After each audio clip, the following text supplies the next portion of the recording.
軍服に身を包んだ一人の日本の参謀、その名を辻正信という。 AI で当時の色を蘇らせてみる。2005年、アメリカがある機密文書を公開した。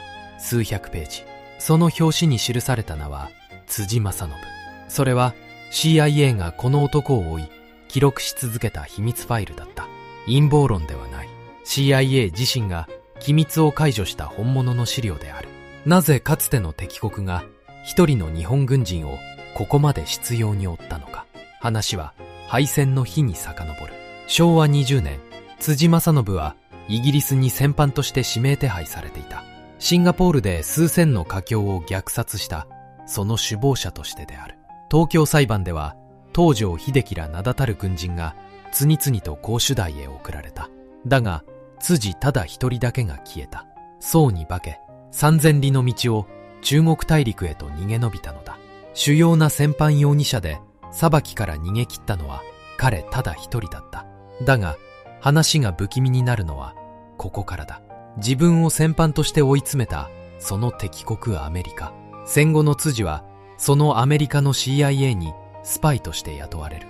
そして本会議員にまで上り詰めるのだ。ナセル、チトー、周恩来、世界の首脳と渡り合い、最後は宋の衣をまとってラオスの密林に消えた。作戦の神様と呼ばれ、昭和陸軍最大の悪玉とも呼ばれた男。ノモンハンの惨敗、シンガポールの光と影、先行3000里の逃亡劇、そしてラオスでの失踪。その死をめぐる5つの説はこの動画の最後にじっくり考える。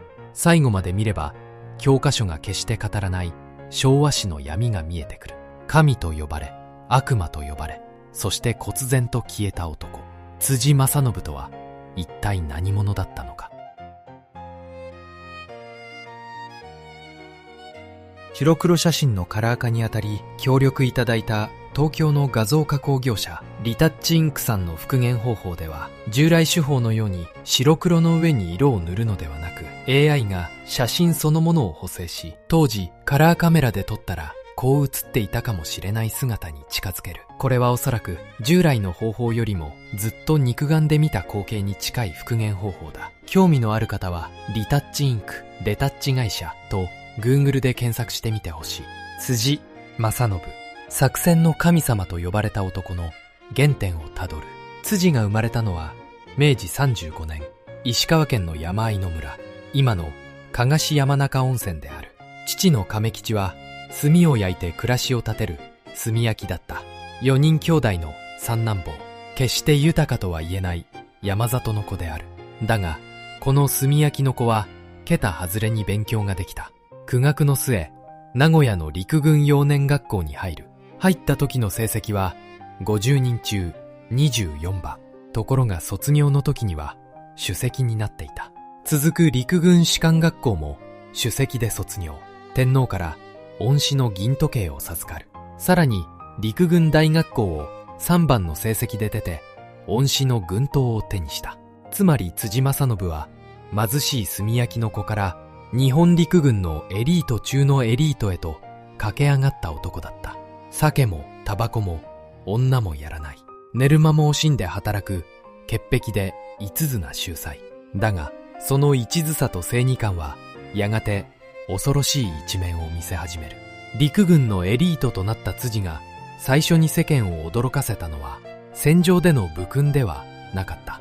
味方であるはずの若い将校たちを密告する事件だった。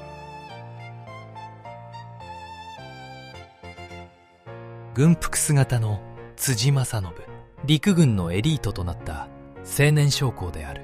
昭和7年、辻は最初の実戦を経験する。上海で起きた日本と中国の戦い、第一次上海事変である。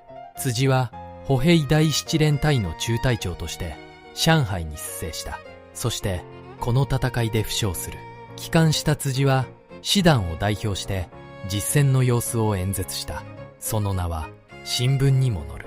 炭焼きの子は今や名の知れた若手将校になっていた。だが辻の名を別の意味で轟かせる事件が起きる。昭和9年、辻は陸軍士官学校の中隊長を務めていた。この時彼は一部の青年将校たちがクーデターを企てているという情報をつかむ。村中浩二、そして磯部朝市、後に歴史に名を刻む行動派の将校たちだった。辻はためらわなかった。その計画を参謀本部と憲兵隊に密告したのである。村中や磯部は逮捕され、士官候補生5名が学校を追われた。陸軍士官学校事件である。だが話はそれで終わらない。密告された村中と磯部はその2年後、あの226事件の中心人物となり、そして処刑される。一方の辻もこの事件で重禁錮30日の処分を受け、水戸の連隊へと左遷された。実は辻がクーデターを察知したのではない。辻の方が彼らを罠にはめたのだという見方も根強い。正義のためなら味方であろうと平気で売る、あるいは平気で罠にかける。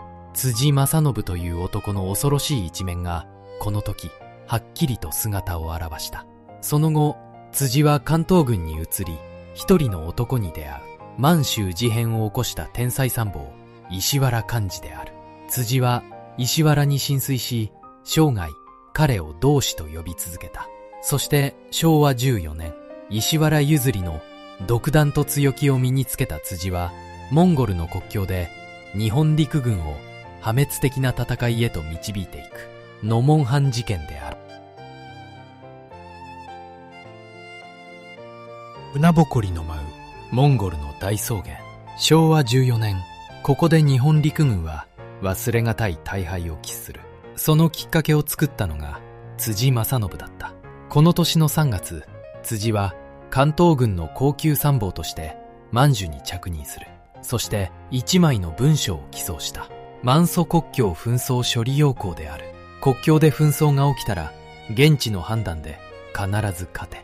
辻はこの方針を限界まで拡大解釈した。ソ連やモンゴルの軍と小さな衝突が起きるたび、辻は戦いをどんどん大きくしていく。やがて東京の参謀本部が爆撃の中止を命じてきた。だが辻はその命令を握りつぶした。そして作戦を続けるという偽りの変電を送ったのだ。上官の命令を無視する先見の罪。本来なら軍法会議にかけられる重い罪である。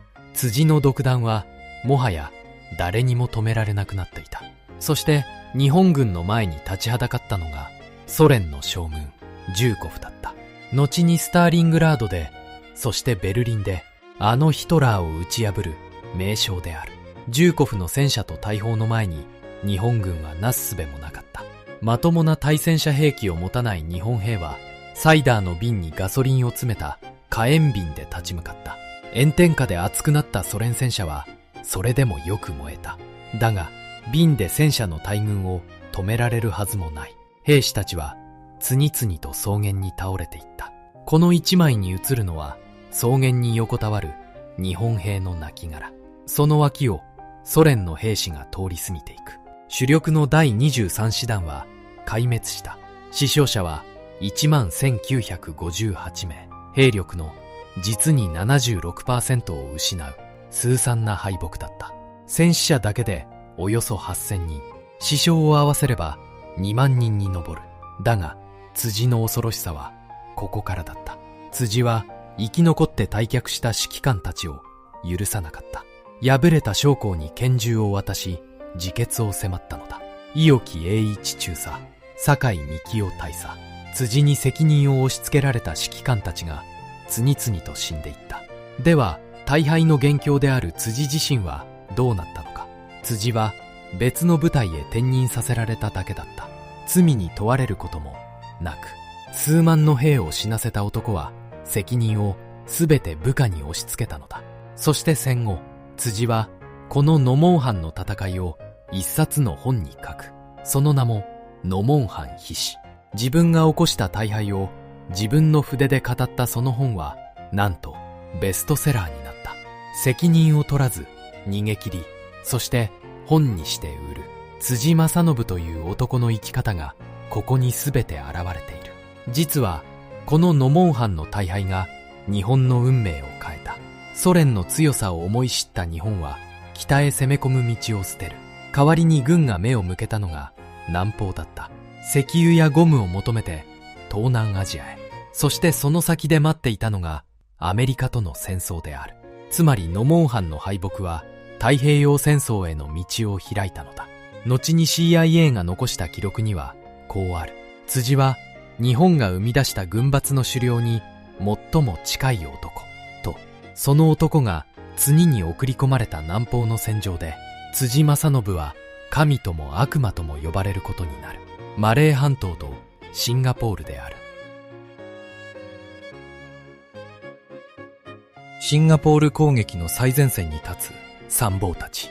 左端の男が辻正信、中佐である。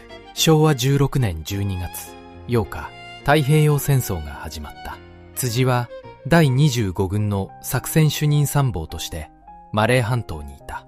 軍を率いるのは後にマレーの虎と呼ばれる山下智之。そして辻はこの作戦の頭脳だった。だが辻は司令部にこもる参謀ではなかった。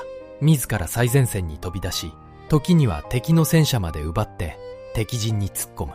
作戦参謀の立場を超えて勝手に部隊を指揮することさえあった。その大胆さが快進撃を生んだ。兵を自転車に乗せ、ジャングルの道を南へと駆け抜ける。その距離およそ1100キロ。イギリス軍を次々と打ち破っていった。そして昭和17年2月15日、難攻不落と言われた要塞シンガポールが陥落する。降伏したイギリス軍はおよそ13万人。イギリスの歴史上最大の降伏だった。今画面に映るのはその降伏の交渉の場。テーブルを挟んで山下がイギリス軍の司令官に降伏を迫っている。この鮮やかな勝利で辻正信の名は頂点に達した。作戦の神様。誰もが辻をそう呼び称えた。だがただ一人辻を冷たく見ていた男がいる。他でもない司令官の山下智之だった。山下は日記に辻のことをこう書き残している。Yが強く小賢しくずる賢い男。国家の大事をなすには足りない小物だ。そしてこう書き足している。使うときはよくよく注意せよと。自軍の参謀をここまで嫌う司令官も珍しい。なぜ山下はここまで辻を嫌ったのか。それはこの輝かしい勝利の陰で辻がもう一つの仕事に手を染めていたからだった。陥落したシンガポールで今何が起きようとしていたのか。それはこの町の華僑たちを選び出し殺していく計画だった。勝利に沸く陥落したシンガポール。だがこの町の裏で恐ろしい計画が動き出していた。標的にされたのは町に暮らす華僑の人々である。華僑とは中国から南方へ渡ってきた中国系の住民のことだ。日本軍はその中に抗日運動に関わった者がいると考えた。そこで18歳から50歳ほどの男たちを一箇所に集める。そして一人ずつ抗日分子かどうかを選別していった。大検証と呼ばれる。だがそのごく稀に曖昧だった。教師や金持ち、少しでも反日の疑いがあれば選び出される。抗日分子とみなされた者はトラックで海岸などへ運ばれ、そこで殺された。その数は日本側の記録で数千人。だがシンガポール側は5万人に上ると主張している。正確な人数は今も分かっていない。ではこの粛清を誰が主導したのか。そこで浮かび上がるのが辻正信の名である。確実な証拠はない。だが多くの証言が辻を指している。適正の華僑をあぶり出して処断する。その計画は辻と浅枝重治という参謀が起案し、山下が決裁したものだと言われている。辻の部下だった河村三郎は辻の言葉を書き残している。シンガポールの人口を半分にするつもりであれ。辻はそう言い放ったというのだ。だが同じ日本人の中にもこの虐殺に必死で抗った者がいた。篠崎守。シンガポールの日本領事館に勤めていた男である。篠崎は領民証と呼ばれる保護の証明書を大量に刷った。そして多くの華僑を軍の手からかくまい救い出したのだ。後に彼はシンガポールで日本のシンドラーと呼ばれる。同じ立場にいながら殺す側に立った辻と救う側に立った篠崎。その差はあまりにも大きい。戦後イギリスはこの虐殺の責任者として辻正信を戦犯に指名手配する。 CIA の文書にもそのことははっきりと記されている。だがここでも辻は逃げ切った。現地で虐殺を指揮させられた河村三郎ら2人の指揮官は戦犯として処刑される。命令したとされる辻は姿を消し罪を部下に着せたのだ。辻は周りにこう言い残していたという。都合の悪いことは全部俺の責任にしていいと。だが実際に責任を取らされたのは辻ではなかった。彼の部下たちだった。華僑粛清は辻の生涯に消えない影を落とす。そしてこの影がやがて辻をあの逃亡劇へと追い立てていく。炎天下のバターン半島。アメリカ軍が立てこもったフィリピンの戦場である。シンガポールを落とした辻は次にこのフィリピンへ送られた。本間正治中将が率いる第14軍がバターン攻略に手こずっていた。攻めあぐねる戦線を立て直すため大本営はまたしても辻正信を送り込んだのだ。昭和17年4月、日本軍の総攻撃でバターンは陥落する。降伏したアメリカ軍とフィリピン軍はおよそ7万6千人。日本軍の想定をはるかに超える大量の捕虜だった。そしてこの直後から恐ろしい命令が飛び交い始める。投降した兵は一人残らず射殺せよ。大本営の命令だと。だが大本営はそんな命令を出していない。司令官の本間中将も全く知らなかったと語っている。では誰がその命令を広めたのか。ここでもまた辻正信の名が浮かび上がる。ある連隊長はこう証言している。辻がその射殺命令を口づてに伝えて歩いていたと。つまり辻はありもしない大本営命令をでっち上げ捕虜を殺させたのではないかというのだ。ノモンハンで命令を握りつぶしたあの手口と同じである。しかも辻にはこんな理屈があったという。これは人種と人種の戦争だ。フィリピン人は同じアジア人でありながら白人であるアメリカ側についた裏切り者だ。だから殺して構わないと辻の中では虐殺すら正義になっていた。そして7万を超える捕虜たちは炎天下を歩かされた。食料も水もろくに与えられず、多くの者が道端で命を落とす。落後した者は容赦なく銃剣で刺し殺された。その行進で死んだ者は1万7千人を超えたとも言われる。バターン、死の行進である。戦後、この死の行進の責任を問われたのは司令官の本間正治中将だった。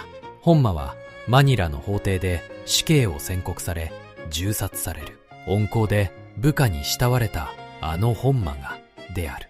一方、陰で捕虜射殺を広めたとされる辻はまたしても責任を問われることはなかった。本間正治という将軍の悲劇は別の動画で詳しく語っている。もっともこの件にも異なる見方はある。辻がうまく逃げたために責任を押し付けられたという説だ。確かな証拠はやはりない。だが辻が行く先々で大量の死が生まれ、そしてその責任だけがいつも辻をすり抜けていく。作戦の神様と呼ばれた参謀は次に南の島へ向かう。地獄の戦場、ガダルカナルである。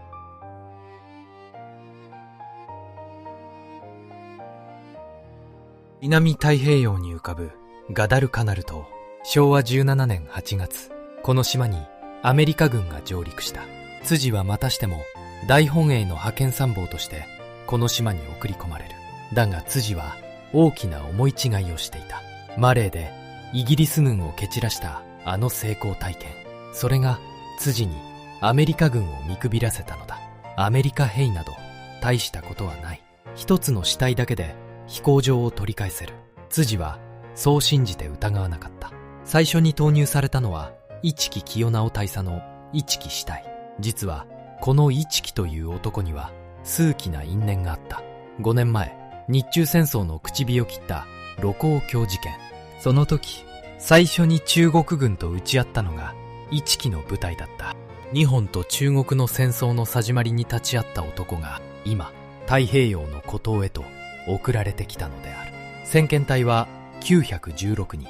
彼らは待ち構えるアメリカ海兵隊に夜襲をかけた。だがそこにあったのは機関銃の分厚い防御陣地。一木支隊はイル川のほとりで壊滅する。916人のうち777人が戦死。生き残りはわずか128人だった。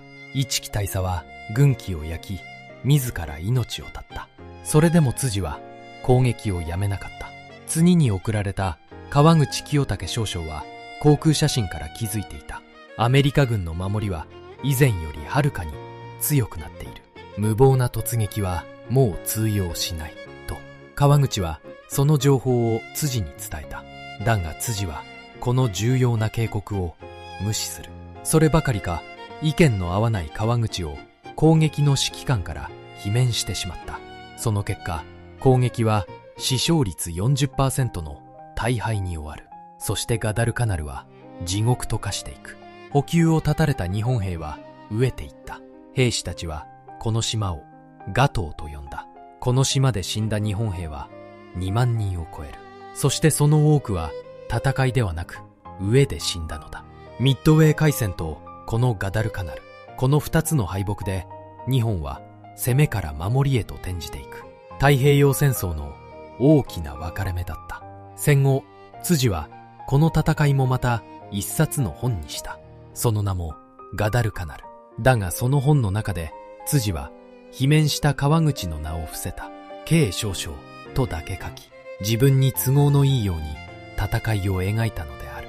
自分の過ちで多くの兵を死なせながら辻はまたしても責任を取らなかった。作戦の神様と呼ばれた参謀の失敗はまだ続く。次の戦場はビルマ。辻にとって最後の大きな戦いだった。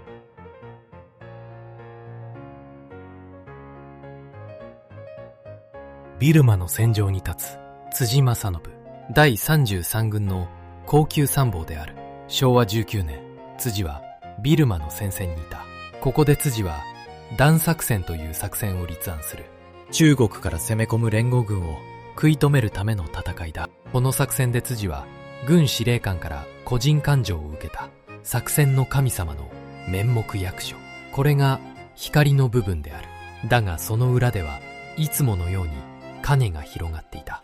ミートキーナという町を守っていた水上源三少将。辻は水上に死守命令を出す。最後の一人まで死ぬまで守れという命令だった。だがそれは部隊の全滅を意味していた。しかも辻はこの命令に恐ろしい細工をしていた。普通命令は水上部隊は死守せよと部隊に当てる。だが辻はわざと水上少将は死守せよと個人に当てた。もし部隊が退却すればその罪は水上一人が背負う。辻はそう仕向けたのだ。水上に残された道は部下を全滅させるか、命令に背いて全責任を負って死ぬか、どちらかしかなかった。水上は悩んだ末、辻の命令に背く。生き残った部下に包囲を突破して逃げよと命じたのだ。そして部下の脱出を見届けた後、水上はその責任を一人で背負い、自ら命を絶った。部下を救うために命令に背き、そして死んだ水上源三。辻の死守命令はまた一人立派な将軍を死なせたのである。そしてこのビルマには辻をめぐるもう一つの噂が残っている。それはあまりにおぞましい噂だ。撃墜されたアメリカ軍パイロットの肝臓を辻が料理して食べたというのである。食べれば食べるほど敵への憎しみが湧く。辻はそう言って嫌がる本田司令官にも食べさせたという。これは複数の証言に基づく話である。辻自身は認めておらず、確かな証拠があるわけではない。だがかつての上官までがこう言い残している。人間としてあの男だけは許せないと。神と呼ばれ、そして悪魔と呼ばれた辻正信。このビルマでの噂ほどその二つの顔をはっきりと表しているものはない。なお辻はこのビルマの戦いも戦後本にしている。15対1ビルマの死闘。これもまたしてもベストセラーになった。そして昭和20年8月15日、日本は戦争に敗れる。数えきれない死をまき散らしてきた男についに裁きの時が迫っていた。辻正信42歳。彼はここからあの前代未聞の逃亡劇を始めることになる。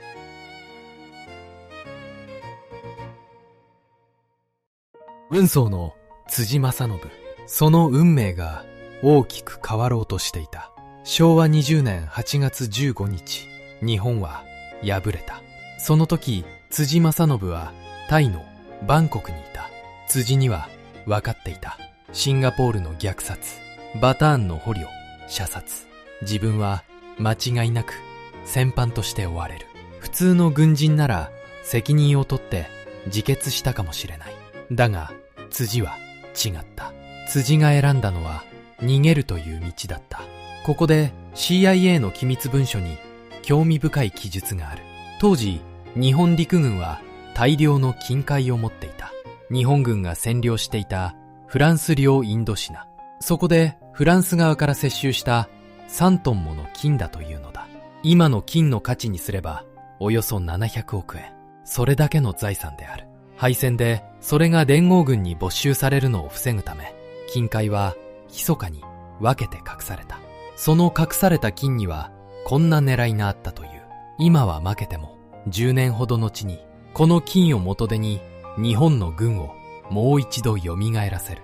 そのための軍資金だというのだ。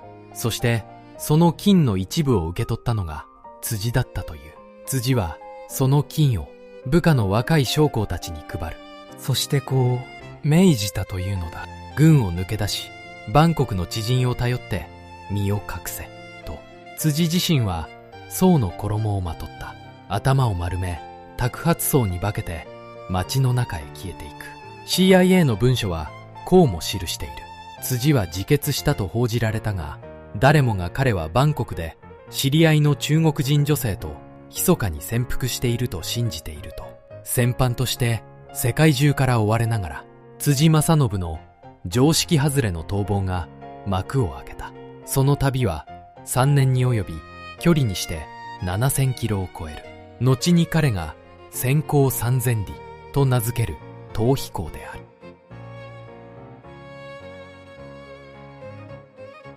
これは先行中の辻を写したとされる一枚。軍服を脱ぎ捨て姿を変えた男の逃避行が始まる。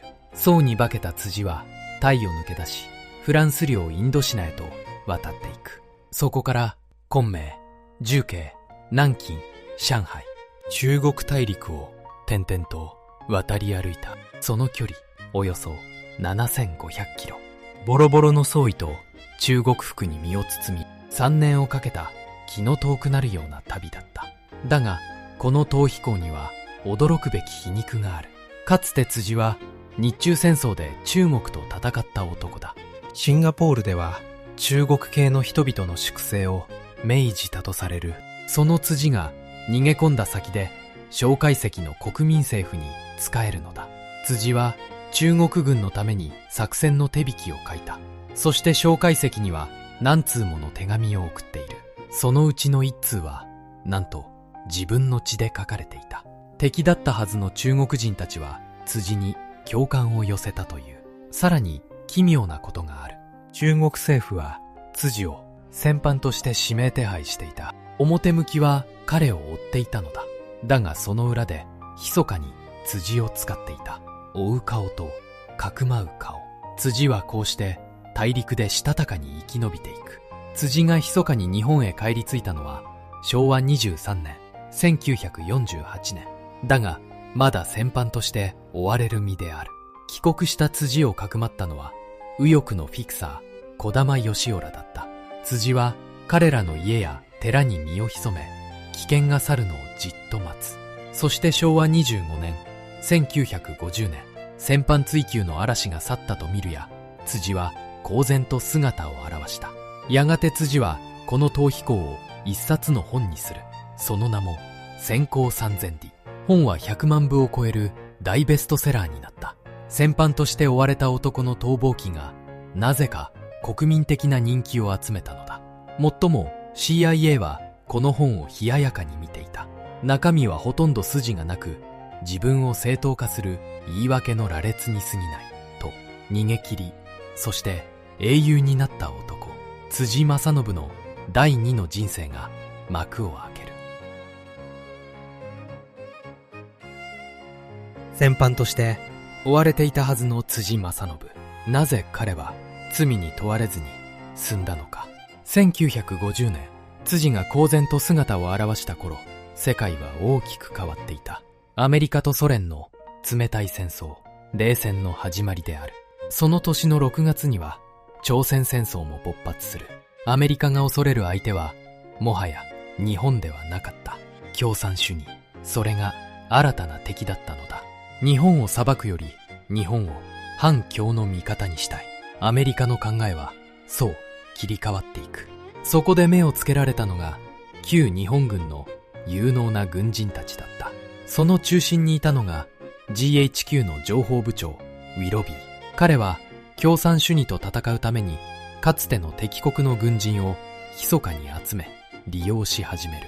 熱狂的な反共主義者で中国にも通じ頭も切れる。辻正信はまさにうってつけの人材だった。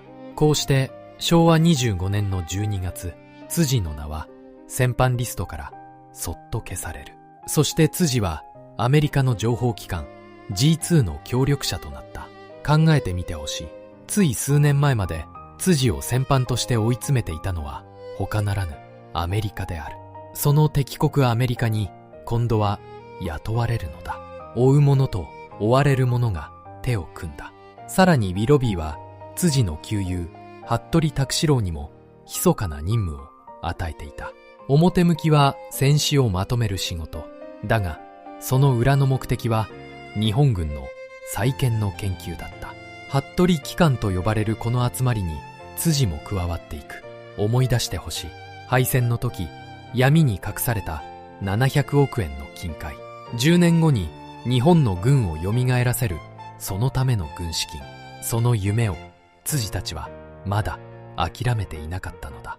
しかもこの金の流れの背後には右翼のフィクサー児玉義雄や三浦義一がいた。さらに奇妙なことがある。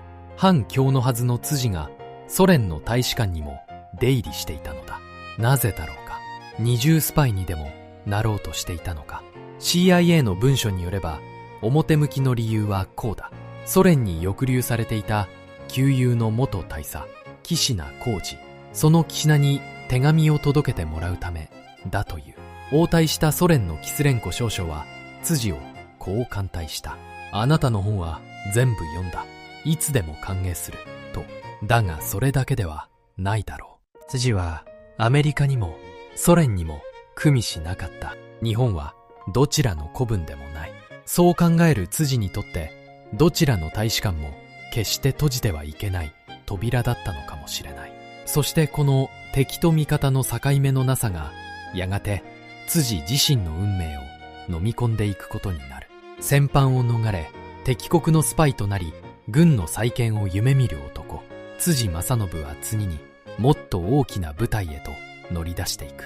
日本の政治の世界である。国会の壇上で声を張り上げる一人の男、政治家となった辻正信である。昭和27年、辻は故郷の石川県から衆議院議員の選挙に打って出た。無所属での立候補だが、結果は選挙区でぶっちぎりの最多得票だった。戦犯として追われた男が今や国会議員である。しかも辻はこの選挙で当選したただ一人の職業軍人だった。辻が掲げたのはある独特の主張だった。日本を極東のスイスにする。どちらの陣営にもつかず中立を守り第三次世界大戦の参加を避ける。そのためにアメリカとの取り決めを破棄し、日本から米軍を追い出すべきだと。ここでも辻は皮肉な男だった。つい先ほどまでアメリカの G2 に使われていた男が、今度はアメリカ軍は出て行けと叫ぶのだ。その主張は行動にもはっきりと現れた。辻の地元石川県の内灘、この村がアメリカ軍の射撃場にされようとしていた。辻は村人たちの先頭に立ち、これに猛反対する。村の代表団を率いて東京の外務省へ抗議に乗り込んだ。かつてアジアの民に銃を向けた男が、今はアメリカの銃から村を守ろうとする。辻の演説にはいつも大勢の聴衆が詰めかけた。ベストセラー作家にして人気政治家辻正信は、戦後の日本で時代の寵児となっていた。その本で得た金で東京に大きな家を買い、かつての軍人仲間たちを資金でも支えていく。だがこれほど目立ち、これほど敵を作った男が狙われないはずがなかった。辻正信をこの世から消し去ろうとする恐ろしい計画が密かに動き始めていた。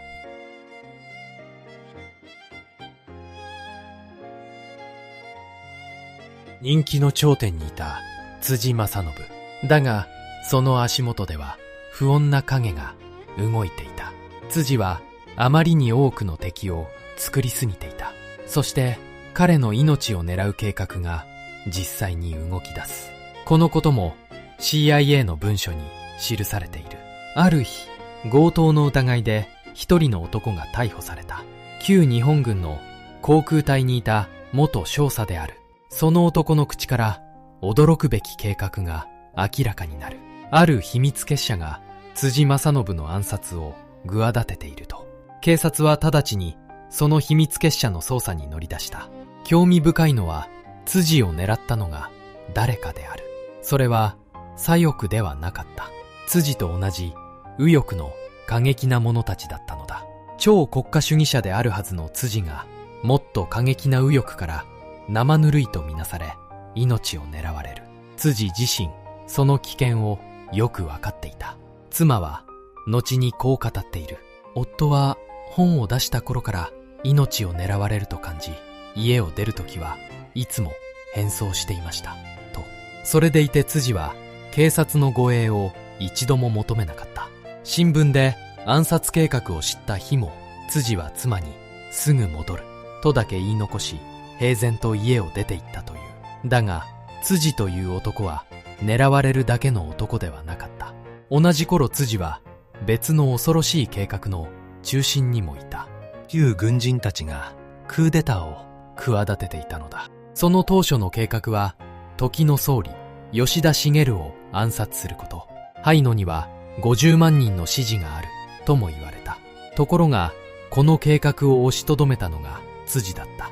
今はクーデターの時ではない。本当の敵は吉田ではなく社会党だ。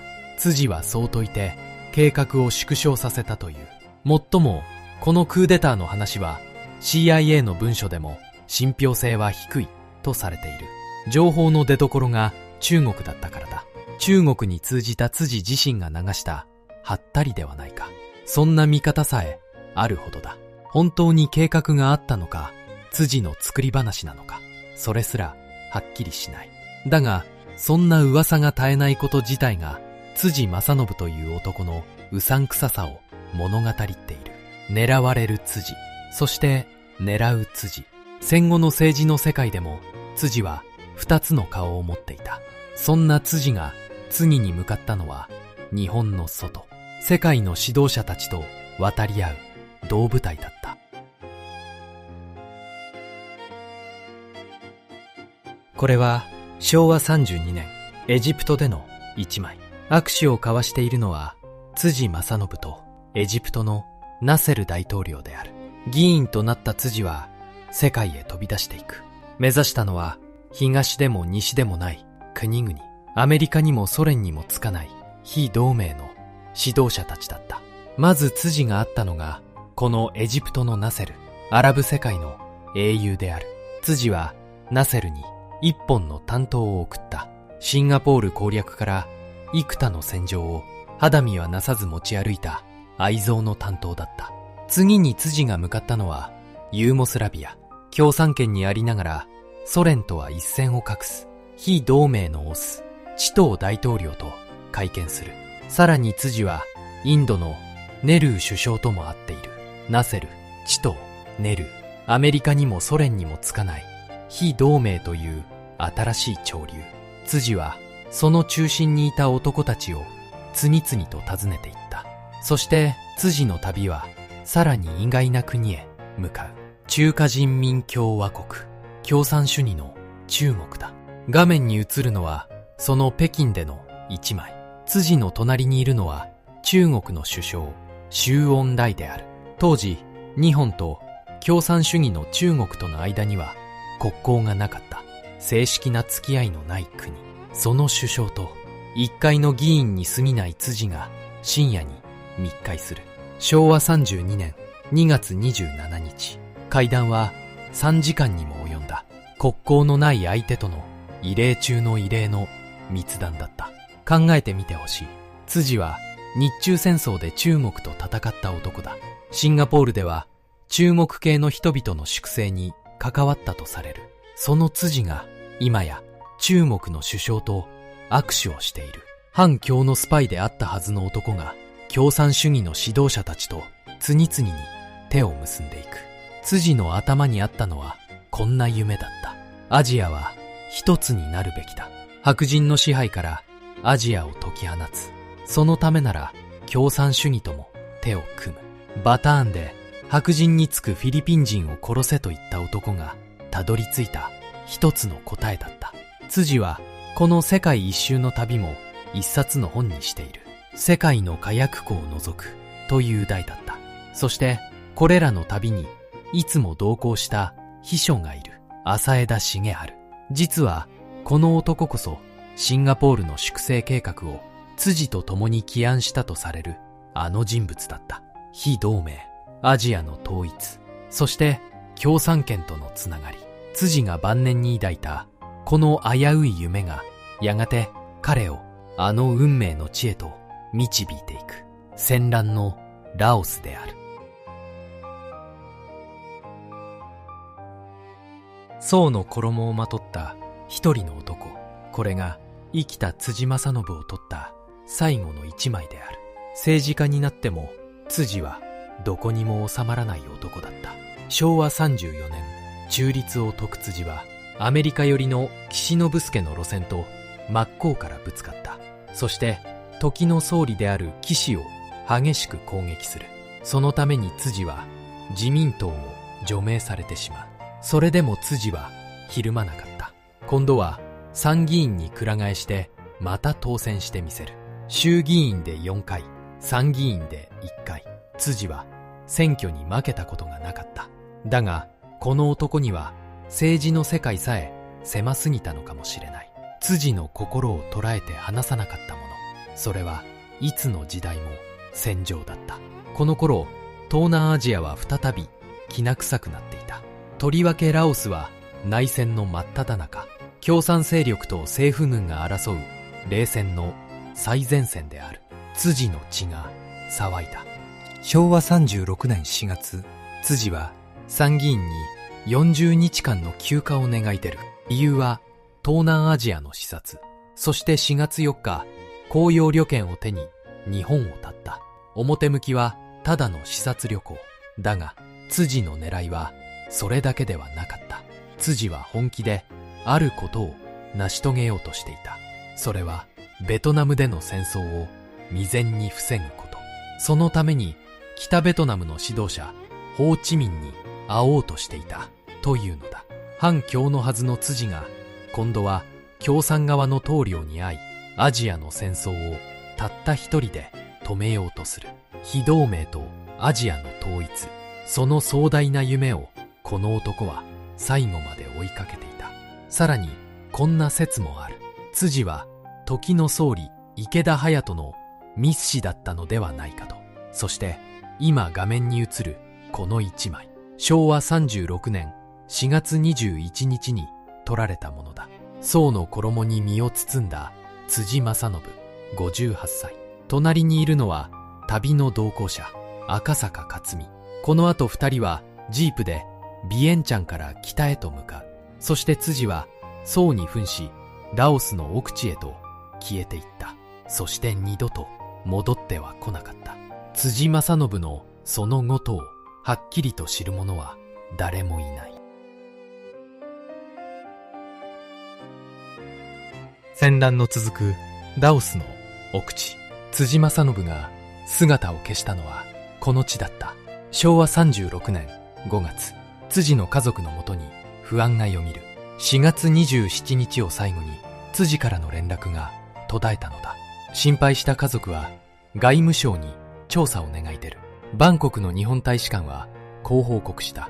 辻は4月は7日までバンコクにいたと。そして外務省は最悪の可能性を恐れた。辻は宋に化けて内戦下のラオスに潜入したのではないかと。ここから先の辻の足取りは CIA のある報告書に残されている。番号は FJT7441。情報源は管理されたアメリカの情報提供者とある。その報告はこう伝えている。辻は仏教の僧に変装していた。通行証代わりに辻が持っていたのは一枚の写真。それはあのナセル大統領と握手する自分の写真だった。非同盟の英雄とのこの一枚を見せれば共産側も自分を信じるだろう。辻はそう考えたのかもしれない。報告書は続ける。辻はバンビエンという町にいた。そして共産勢力パテトラオを訪ねる許可を得ていた。6月7日、辻はバンビエンを出発、共産側の拠点へと向かっていった。その行き先の名はシエンクアン、ジャール平原と呼ばれる戦乱の奥地である。そしてそこで辻正信の足取りはぷっつりと途絶えた。反共のはずの男が共産勢力の奥地へ単身消えていく。これが CIA が掴んだ辻の最後の姿だった。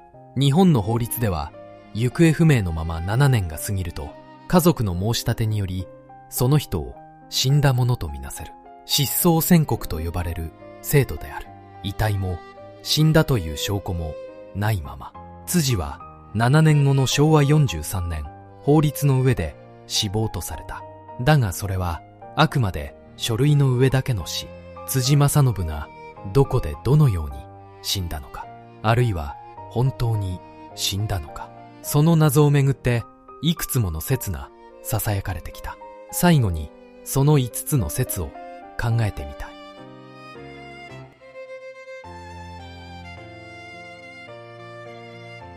戦乱の続くラオスのジャール平原、辻が最後に足を踏み入れた地である。一つ目はパテトラオ処刑説。これが最も有力とされる説だ。辻の足取りがぷっつり消えたのはジャール平原の関海村という集落だった。ある証言によれば辻はこの地で共産勢力パテトラオに捕らえられていた。つけられた通訳は一人の中国人。そして6月頃には辻はパテトラオ司令官の家に監禁されていたというのだ。だが辻はそこから脱出したいと申し出る。その直後から辻の姿はふっつりと見えなくなった。パテトラオの司令官はこう言い放ったという。辻は逃げたと。別の説では辻はその後スパイの疑いで銃殺され、このジャール平原に埋められたとされている。反共の日本人が単身共産勢力の懐に飛び込んだのだ。スパイとして処刑されたという筋書きはいかにもありそうだ。 CIA が掴んだ共産側へ向かう足取りとも符合する。だが辻の遺体はついに見つからず、処刑の確かな記録も残されてはいない。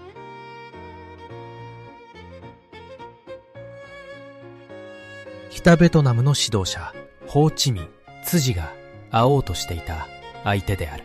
二つ目は北ベトナム極死施設だ。思い出してほしい。辻の本当の狙いはベトナム戦争を防ぐためホーチミンに会うことだった。実際辻はラオスのチューリッパフォンサバン内相にこれからハノイへホーチミンに会いに行くと告げていた。関海村から飛行機でハノイへ入る、そういう計画まで立てていたのだ。だが、その北ベトナムを目指す途中で、辻はベトナム側に拘束されたのではないか。そして獄中で病や拷問によって命を落とした。これがこの説の筋書きである。今日で知られた日本の元参謀。そんな大物がのこのこ現れれば、スパイとして囚われてもおかしくはない。だが、この説にも弱点がある。ベトナム側に辻を捕らえたという記録は出ていない。そもそも辻がベトナムにたどり着けたのかどうかもはっきりとは分かっていないのだ。どこまでも続く東南アジアの密林、辻が姿を消したその舞台である。三つ目は病死、あるいは自己死説。これは陰謀を必要としない説である。この時、辻は58歳。若くはない体で、雨季の戦乱のジャングルを、ろくな装備も持たず、たった一人で進んでいた。マラリアなどの熱病か、あるいは移動中の事故。そうしたもので、ひっそりと密林に力尽きた。そしてその遺体は、深い森の中で朽ちていった。華々しい暗殺でも、劇的な処刑でもない。だが、単身で戦地に踏み込んだ老人の末路としては、これが最もありふれた現実かもしれない。もっとも、これもまた確かめる術はない。辻がいつ、どこで倒れたのか、それを見た者は誰もいない。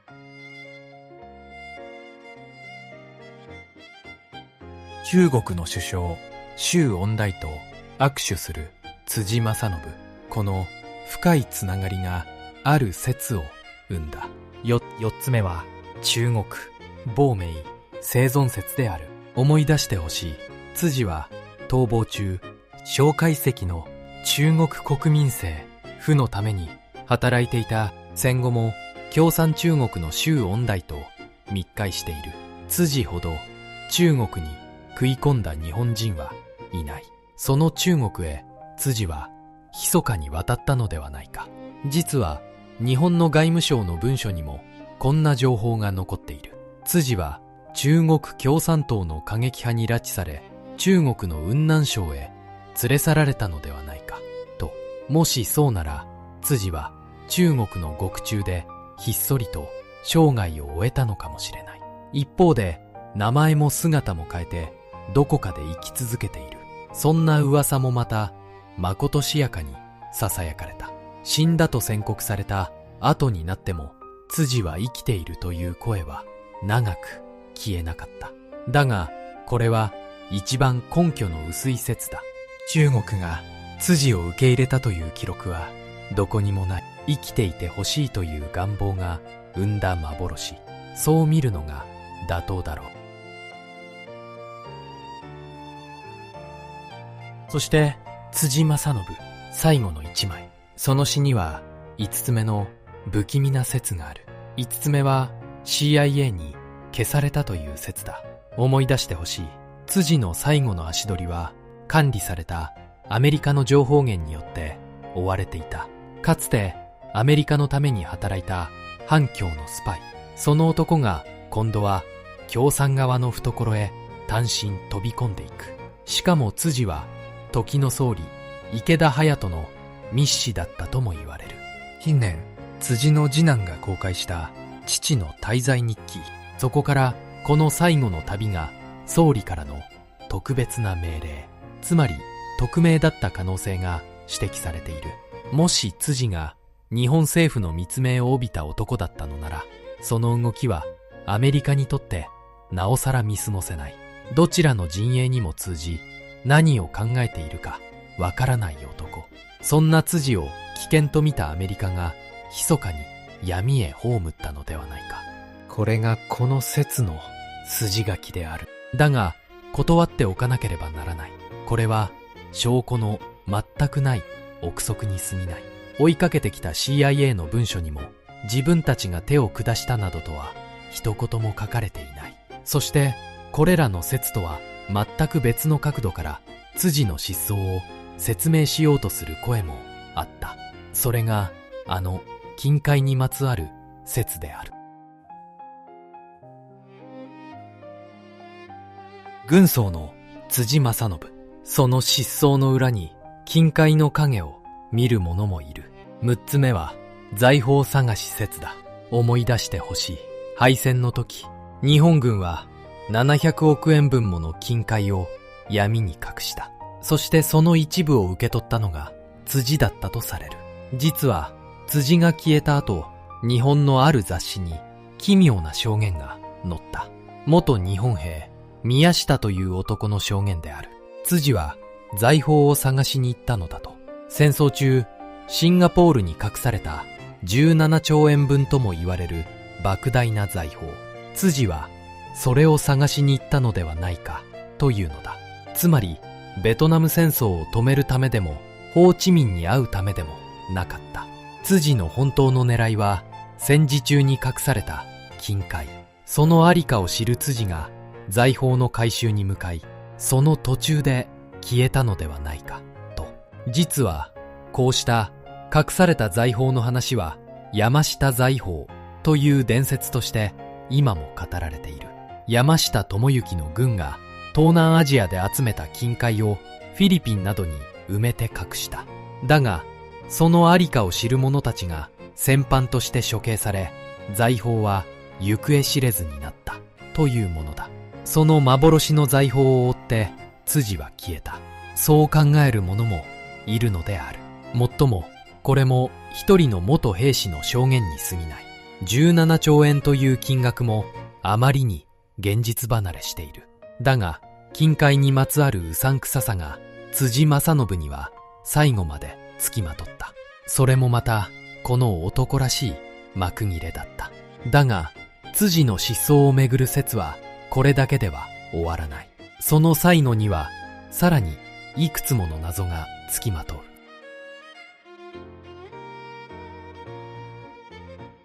参議院議員辻正信、その最後には飛行機にまつわる説もある。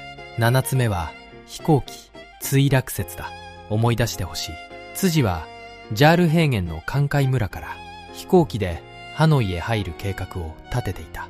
ある説によれば辻はその計画の通りハノイへ向かう旧ソ連の飛行機に乗り込んだ。だが当時のラオスの空は内戦の真っ只中。その飛行機が途中で墜落し、辻は機体もろとも失われたのではないかというのだ。墜落したのなら遺体が見つからないのもうなずける。だがこの説にも決め手はない。そんな飛行機が飛んだという記録も落ちたという記録も今のところ確認されてはいないのである。総意の辻正信、生きた姿を撮った最後の一枚。